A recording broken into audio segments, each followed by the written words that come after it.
Good afternoon. I am Tracy Spence with your newscast. This newscast is brought to you courtesy of BioLife Energy Systems. Come join, believe in.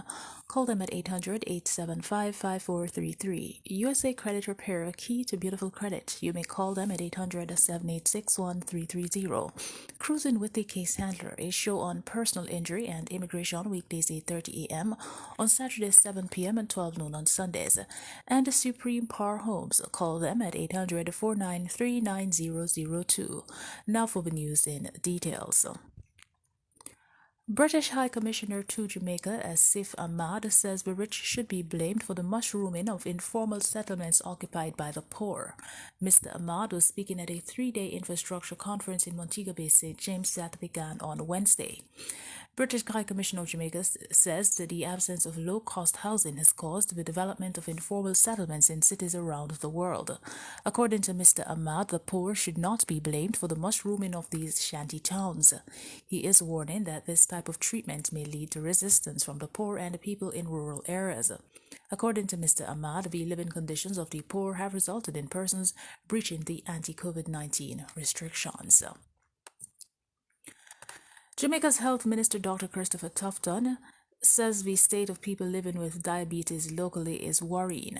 He was addressing a media forum in recognition of Global Diabetes Month under the theme The Nurse and Diabetes. Dr. Tufton says the country needs to intensify efforts to tackle the problem of non-communicable diseases. He says the ministry is championing the cause of persons living with the disease. The health minister says the government is to improve access to testing for the disease. In the meantime, President of the Diabetes Association of Jamaica, Professor Errol Morrison, sought to address unsubstantiated claims about diabetes and alcohol consumption. They were addressing a digital media forum in recognition of World Diabetes Month. On November 14, the world will recognize Global Diabetes Day. Meanwhile, the government of Jamaica says it is keenly watching developments in the United States, which it says could have implications for the local marijuana industry. Marijuana is legal in several states in the U.S., especially for medicinal purposes. But U.S. federal laws, which governs multinational banks in the U.S., largely prohibits activities associated with marijuana cultivation. State Minister in the Ministry of Industry, Investment and Commerce, Dr. Norman Dunn, says those laws negatively affect local medicinal marijuana businesses. In Tuesday's U.S. election, several other states, including Arizona, New Jersey, South Dakota, Montana, and Mississippi, voted to legalize some form of marijuana use. He says the government is continuing discussions on the issue at various levels.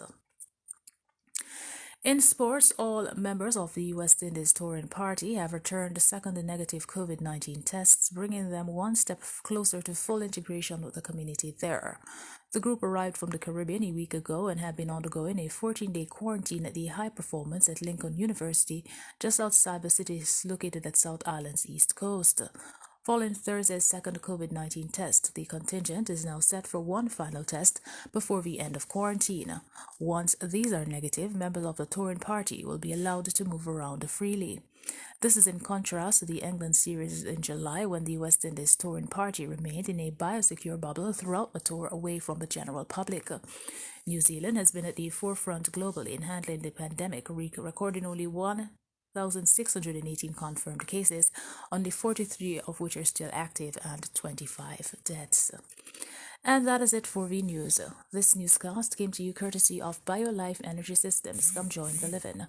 Call them at 800-875-5433. USA Credit Repair, the key to beautiful credit. You may call them at 800-786-1330.